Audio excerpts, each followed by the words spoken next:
Excellent. Thanks a lot. Hi, Josh. How you doing? Happy New Year. Yeah, I'm fine, thank you. Yeah, not too bad, Jim. Not too bad. Big game coming up.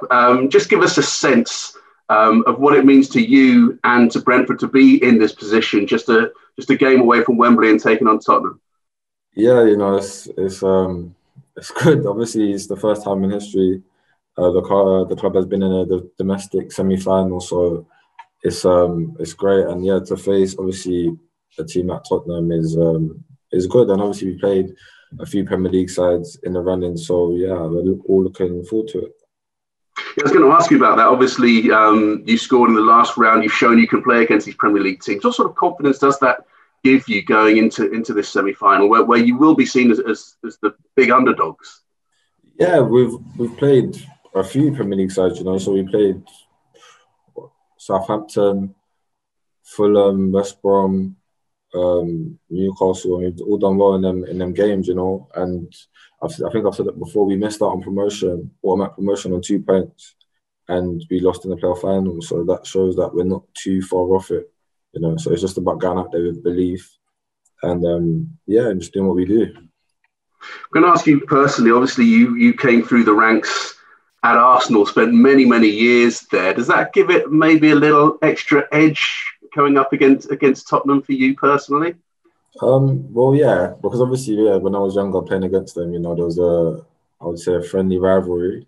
So of course, yeah, obviously I'm with Brentford now, so that doesn't really matter. But yeah, I would enjoy playing against them, and obviously playing against Tottenham at their stadium it will always be a good experience. So yeah, I'm looking forward to it. And just on you and your time at Arsenal, you're looking at a lot of your guys that you've come through with now getting their chance in the first team. When you look at that, do you think that could have been me, or do you think, no, the decision I made to come and play for Brentford was the right decision career-wise? Yeah, it was right. I think it was the right decision for me. I never look back and think, oh yeah, if I'd done this, like I'm happy for all of them guys, and they actually inspire me, because I was playing with them, and I'm so happy that when they're playing, I'm like kicking the ball with them, because we've been through similar journeys, and obviously I've made my decision to come and do my own thing. So yeah, I'm just happy for the boys, and yeah, I know they're taking the opportunity, so it's good. Thanks a lot. I'll move on now and let someone else step in. That's my 4 questions done. Cheers. All the best tomorrow. Thank you very much. Hi, Josh. How are you, mate? I'm good, thanks. You? Very good. So you've already won away at Southampton and West Brom. You've beaten Newcastle and Fulham on home soil as well. What fears, if any, do Spurs possess for you? And in a sense, do you draw from the fact you've already beaten 4 Premier League sides before going into this game? Yeah, of course you take some sort of confidence from that. And yeah, Spurs are a top team, they've got top players. So of course they're gonna pose a threat, and they've got quality players. But we just gotta be humble and show what we can do. Obviously not show too much respect, but work hard and be humble within what we have to do. And I'm sure that we'll put in a good account of ourselves.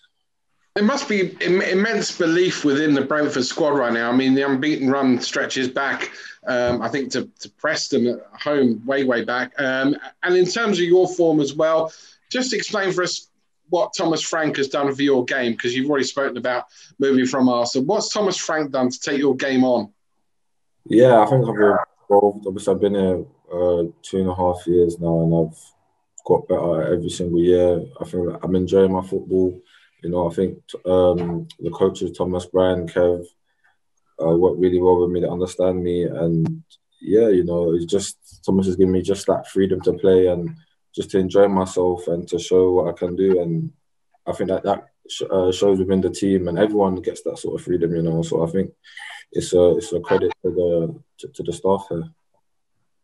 Because of the way the season is right now, I mean, this is your first game of 2021, but this is a one-off game. Normally, the League Cup semi-finals are 2-legged, and generally you'd say that favours the bigger side, because obviously if they have a nightmare in one leg, they can rectify it in the second. There isn't that possibility now. It has to be decided in one game on one night. Does that, in a sense, favour you a little bit? Yeah, I would guess so, but I haven't really thought too much about that, to be honest. You just go into the game thinking about what you can do and just having a good performance, and you know, as you said, we've taken confidence from beating 4 other Premier League teams, so we should use that and take that into this game. And my last one, obviously what happened last season was devastating for the club, not getting promoted. Yeah. And to add to that, you know, 2 of your better players, Ollie Watkins and Saeed Benrahma, were sold in the summer for a lot of money, but they departed the club. And yet it doesn't seem to have affected Brentford in any way, shape or form. Can you just explain why? Because at any other club, those hammer blows of not getting promoted and selling your best players would and could have killed the club. It's been to the club, really. You know, they've gone and replaced the players, and you know, Ivan Toney's top goal scorer, and he was, I think, he's 26 goals in 2020. So that sums up the recruitment is so good here, and the coaching. You know, that everyone's on board, everyone's looking in the right direction, and obviously we're trying to achieve something. So I think it's just credit to everyone. You know, there's so many good. Everyone that works here is just a good person, and it shows on the pitch and how we go about things. Well, good luck tomorrow night, and hopefully you get to Wembley. Thank you very much. Cheers, mate. Cheers. Hi, Josh. It's Jerry Cox here. Can you hear me okay? Yeah, hi, Jerry. Hi there.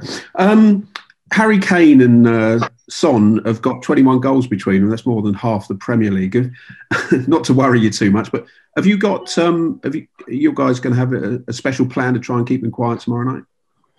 No, I wouldn't say special because they're not the only 2 players on form in their team. You know, I don't know how well they did. I think they're doing well in the league. You know, I remember them being first a couple of weeks ago. So they have a lot of top players that played in top tournaments, etc. So you can't just put too much focus into 2 players because they got other players that can hurt you. So yeah, it's just obviously we're gonna have to be able to defend well. You know, and when we do get our chances, being able to take them as well. And obviously, you played through the England youth ranks. Do you have any contacts from players at Tottenham, Ollie Skipp, for example, or any of the others? Yeah. Obviously, last camp I was with Ollie, Oliver Skipp, but he's obviously on loan at Norwich, so we just had more of a conversation about how we'll talk about more things about Norwich. Obviously, yeah, some things about Tottenham, but more about how he's doing now and yeah, stuff like that. What are your memories of Jose Mourinho? Because obviously he's won this cup more than anyone else, any other manager, 4 times. And I'd imagine he's been, since you've been growing up in football, he's been a big figure in the game, hasn't he? Yeah, massive. You know, he's top manager, and you know, I know they're probably going to go strong. They're going to win the cup, which is obviously good for us because then we get to play against top players. So. Yeah, huge respect for them, but you know we've got a job to do as well. And tell us about Thomas Frank, because I remember when we were talking before last season, there were obviously a lot of. He's seen as quite a progressive and a deep thinking manager, isn't he? Sorry, he's a progressive and what? Sorry, a deep thinking manager. He's inspirational, perhaps in a way that Mourinho is as well.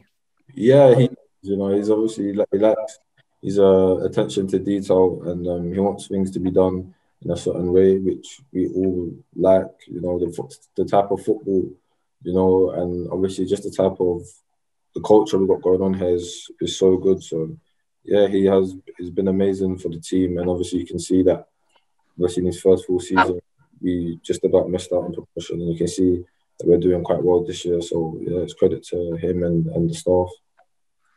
Thanks, Josh. All the best tomorrow. Cheers. Thank you very much. Hi, Josh. It's Phil here. How are you? I'm good, thanks. You? Yeah, good. Happy New Year to you. Just a point on, you mentioned Ivan, and he's been a fantastic already for Brentford. But in recent weeks, the rest of you have started chipping in, as is required, yourself and Sergio and Brian and other players. Was that just a matter of time before, you know, everyone started finding their goals as well, do you think? Yeah, I think obviously because of how things ended last season, I think this season we sort of had a slow start.